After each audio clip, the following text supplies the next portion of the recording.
Bringing up Britain's next generation as scientists, doctors and politicians could be at risk as teachers' morale continues to drop. Let's talk about this with our London correspondent Laura Smith on the line now. Hi there, Laura. What's getting them down then? Well, the National Union of Teachers, the biggest teachers' union in the UK, has commissioned a survey which says that morale amongst teachers has dropped dramatically. They talked about the highs and lows of life in the classroom, incredibly low morale, but also frustration at continual criticism and interference from the government, they said. And the figures are quite staggering, actually. 55% of teachers surveyed said that morale was either low or very low, and that's up from 42% just 8 months ago. So it's really on a declining trend. Some specific figures: 71% of the teachers asked said that they rarely or never felt trusted by the government. 77% said that they didn't feel that specific education policies of the government, so specialist schools, free schools, were taking education in the right direction in this country. And just 5% felt that this current coalition government's impact on the education system was positive. Anything more specific about what the teachers don't like about the government's policies here? Well, there are specifics that they don't like. They don't like this continuing interference. They say that every new government that comes in completely revamps the national curriculum and the education system from what it was before, so they're constantly on the back foot trying to get used to new systems.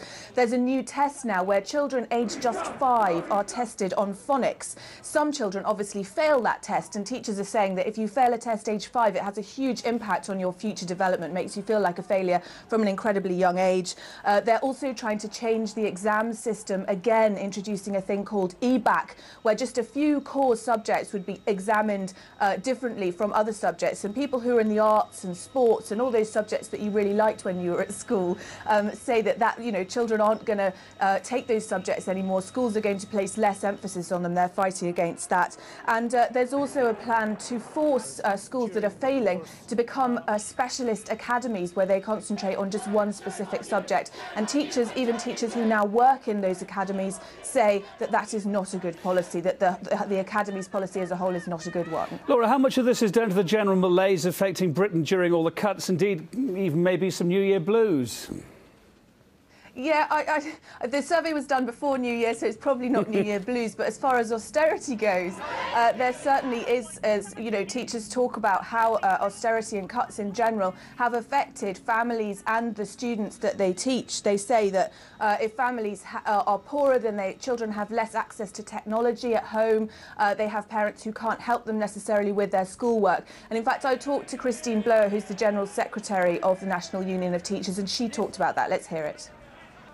In a general sense, what the government is doing wrong is its whole approach to austerity, because one of the things that's obvious to teachers is that great swathes of children and their families are having a very difficult time at the moment. And if families lose benefit, in London, for example, that's going to be a huge problem with housing benefit cuts.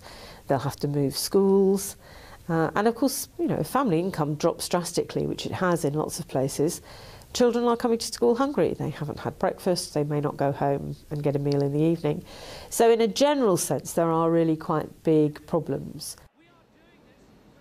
And the upshot of that is that 76% of teachers surveyed said that austerity measures were having a negative impact on families. Laura, British teachers always get nervous about reform, yet they want changes now to improve their situations. What will make the difference at minimal cost here, then? Well, cost is, of course, the issue. The survey asked a specific question about Education Secretary Michael Gove. It turns out that he's one of the most unpopular Education Secretaries the world has ever known. So a lot of teachers want Michael Gove to resign, they say, although, of course, he thinks he's doing the best thing, rushing through these changes.